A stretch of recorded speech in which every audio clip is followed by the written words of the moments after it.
আপার সম্পদ বলতে কি আছে, সেটা তো এই সম্পদের ব্যাপার যেটা আমি বলছি, বলতে আমার গাড়ি আছে, বাড়ি আছে, সবই আছে, এরকম জানতাম আমি। এখন শুনি যে, তারপর জিজ্ঞেস করলাম, বলে যে না কিছুই নাই। তো কিছুই নাই কেমনে, সেটা তো এখন বের করার মানে দায়িত্ব আমাদের। শিল্পী যারা শিল্পী সমিতি আছে, আমাদের মানে আমাদের যারা সিনিয়র আর্টিস্ট আছে, তারপরে এমনি আর্টিস্ট আছে, সবাই মিলে একটা পদক্ষেপ নিয়ে তারপরে এটার একটা সুরাহা অবশ্যই করা উচিত। এবং আমি চাই সত্যটা বের হোক, এটা আমি চাই, সত্যটা বের হোক, এটা আমি চাই। যদি অপরাধী হয় অবশ্যই তার শাস্তি এবং পাইতেই হবে। আর সে যদি অপরাধী না হয় তাহলে পরে সে তার মতো চলবে। পারিবারিক লোকজন, যেহেতু ওনার বোন আছে একজন, ওনার আপন বোন আছে, ছোট বোন, তারপরে এরাও তো এতদিন গার্জিয়ান ছিল, তো ওনারা মিলে যদি কিছু করে সেটা সেখানে তার আমরা বলতে পারি না যে এটা করেন, এটা আমি জানি না। তবে ওনার বাসায় ওনার হাজব্যান্ডও অসুস্থ, উনি নিজে অসুস্থ, আসতে পারে না, চলতে পারে না। আমি যখন ফোন দিলাম যে তোমার বোন হচ্ছে ইয়েতে ভর্তি আছে, কি বলে এটার নাম, ইউনাইটেডে, তুমি একটু যাইও, বলে যাচ্ছে, আমি যাব। তারপর পিজিতে যখন নিয়ে আসছে তখন বলছি, যখন পিজিতে হসপিটালে, তখন আমি বলছি যে শোনো একটা কথা বলি, তোমার বোনকে অবশ্যই তুমি যে দেখে আসবা, তোমার বোনকে অবশ্যই দেখে আসবা। তখন আপার বোন বলছে, বলে কি আচ্ছা কালকে সকালবেলায় আমি যাব। তারপরে সে সকালে অবশ্যই গেছে, গিয়ে এসে আবার আমাকে ফোন দিচ্ছি, ইসুফ আমি দিদিরে দেখে আসছি। তারপর যেদিন মারা গেল তখন আমি বলছি যে আপা কিন্তু মারা গেছে রাত্রেবেলা। আমি যখন নিউজ পাইছি তখনই, কারণ আমি তো হসপিটালে ছিলাম 4টার থেকে, হসপিটালের থেকে আমি রাত্রে আমার একটা মিটিং ছিল সন্ধ্যার পরে 7টায়, সেখানে যাব করছি, তখন আমাকে বলতেছে ফোনে বারবার করে মিশা সওদাগর, আমাদের শিল্পী সমিতির প্রেসিডেন্ট মিশা সওদাগর আমাকে বলতেছে, বলে যে বন্ধু যাইও না, তুমি থাকো, যাইও না তুমি, আমি আসতেছি। তাই আমি বললাম যে আচ্ছা ঠিক আছে। তারপরে ঘন্টাখানিক ওয়েট করার পরে আমার তো লোক চলে আসছে, আমাকে নিতে গাড়ি চলে আসছে, আমি নিচে নেমে গেছি। বল কি বন্ধু তুমি যাই না কোথায়, আমি নিচে, কয়েকটা মিনিট দাঁড়াও। আচ্ছা, তখন আবার আমাকে ধরে নিয়ে উপরে রোজিনা পৌঁছল, তখন ট্রেনে উপরে নিয়ে গেল।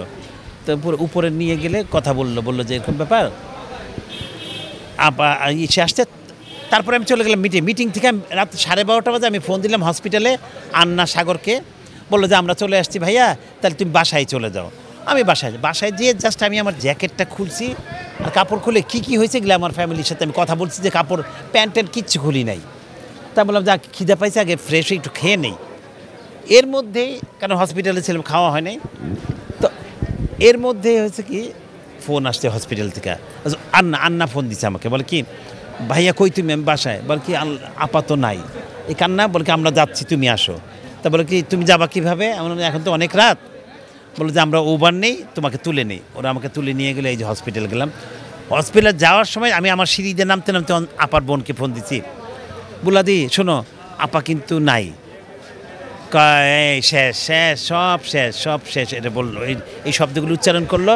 তা আমি বললাম যে আচ্ছা আমি হসপিটাল, তুমি কই, আমি হসপিটাল, যাও এই পর্যন্ত ওনার সাথে আমার কথা আসে। এরকম একটা নিউজ শুনছি, ওই যে আমাদের রুনু আপা বলেছে, রুনু আপা যখন রুনু আপা গেছে ওইখানে, এই সময়টাতে আমি আর রুহুল ছিলাম। বেরোয় আপা এসে বললো কি আপা কি জানি বললো একটা, আমি না বুঝতে পারলাম না। এখন ওই সময় রুনু আপা ওখানে ক্লিয়ার করে নেই। তারপর এই যে মারা যাওয়ার পরে ওনার ভিডিওতে দেখলাম যে বলছে যে একটা চক্র আমাকে চক্রান্ত করছে, আমাকে মেরে ফেলতে চাচ্ছে, এটা শুনলাম। আর এরা কারা, এইটা বের করা উচিত, অবশ্যই 100%। আমি ছেলে ভাই বন্ধু বোন কোনো কিছু বুঝি না। আমি বুঝি যে অপরাধী হবে, অপরাধের শাস্তি হবে, এবং এই শাস্তি হওয়ার জন্য আমরা সবাই আছি সাথে।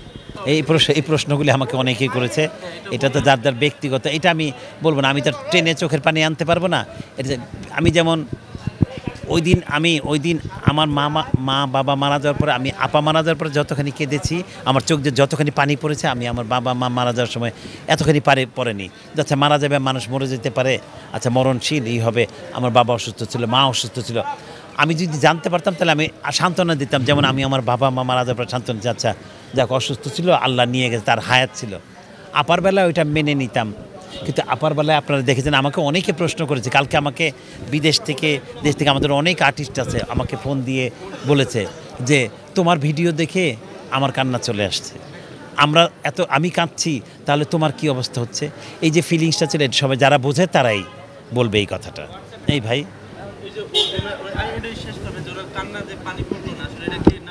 এটা বের করার দায়িত্ব তো আপনাদের, আপনারা এটার প্রতিবাদ করে যান এবং আমাদের যারা আছে তারাও এটা বের করে। মৃত্যুর স্বাদ সবাইকে গ্রহণ করতে হবে, মৃত্যুর স্বাদ সবাইকে গ্রহণ করতে হবে, সেটা আমি আপনি যাই বলেন সবাইকে গ্রহণ করতে হবে। অঞ্জনা আপার মৃত্যুটা আমার কাছে কেন জানে অস্বাভাবিক লাগে। এই তো মাস তো শেষ হলো মাত্র কয়দিন, 5 দিন না 6 দিন। 16ই ডিসেম্বরে এক সুন্দর একটা ফুটফুটে মেয়েকে বিদায় করে দিলাম এই এফডিসি থেকে আমি নিজে। সে যখন গাড়িতে উঠে আমার সাথে শেষভাবে কথা বলে হ্যান্ডশেক করে বললো যে খাওয়া দাওয়া করছো তুমি? আমি বললাম হ্যাঁ খাওয়া দাওয়া করছি। আপনি খাওয়া দাওয়া করছেন? তো এই যে অঞ্জনা আপার মৃত্যুটা যে হঠাৎ করে এইভাবে মরে যাবে আর স্টক করবে, এটা কিন্তু আমার কাছে অস্বাভাবিক লাগে, বুঝছেন? কেন অস্বাভাবিক মনে হলো আপনার? ওই যে একটাই হাসি খুশি একটা মেয়ে, যে মেয়েটা ওই বাস্তবে যেমন বলতো আমি যেমন আছি তেমন রব, বউ হব না রে, ঠিক সে চঞ্চলভাবে ওইভাবে চলো, যেমন আসতো আসে বলতো ঢাকা শহর আইসা আমার আশা ফুরাইছে।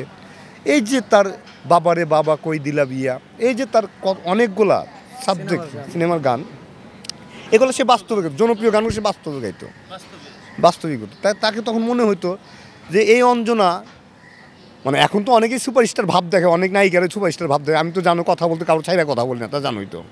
অনেক নায়িকারা সুপারস্টার ভাব দেখায়, মানে একটু মনে করো যে যদি একবার মানে কোনোভাবে যদি স্টার হতে পারে, আর টেকনিশিয়ানদের কথা মনে থাকে না, তাদের যারা তাদের বানাইছে তাদের কথা মনে থাকে না। কিন্তু এই অঞ্জনা আপা, সুচরিতা আপা, ববিতা আপা, তারপর শাবানা আপা, আমাদের শ্রদ্ধেয় মানে কিংবদন্তি নায়িকা শাবানা আপা, এরা কিন্তু এই টেকনিশিয়ানদের সাথে মিলামিশে চলতো। কিন্তু অঞ্জনা আপা, সুচরিতা আপা এরা বেশি চলতো। শাবানা আপার হয়তো সে একটু জানতো তো, সে একটু গম্ভীরভাবে ছিল, যে হয়তো এই করতো, কিন্তু মানুষটা অন্তর দিয়ে ভালোবাসতো, ইদানিং নায়িকাদের মতো না। তো অঞ্জনা আপার মৃত্যুটাতে হাসি খুশি একটা মেয়েটা এমন করে মৃত্যু হবে না, আমরা মাইনা নিতে পারি না। অঞ্জনা আপা ওনার তো তুলনাই হয় না। উনি আমাদের জুনিয়র শিল্পীর থেকে সিনিয়র শিল্পীদের একই রকম ব্যবহার, বুকে জড়ায় ধরা এই করা। কবিতাও তাই।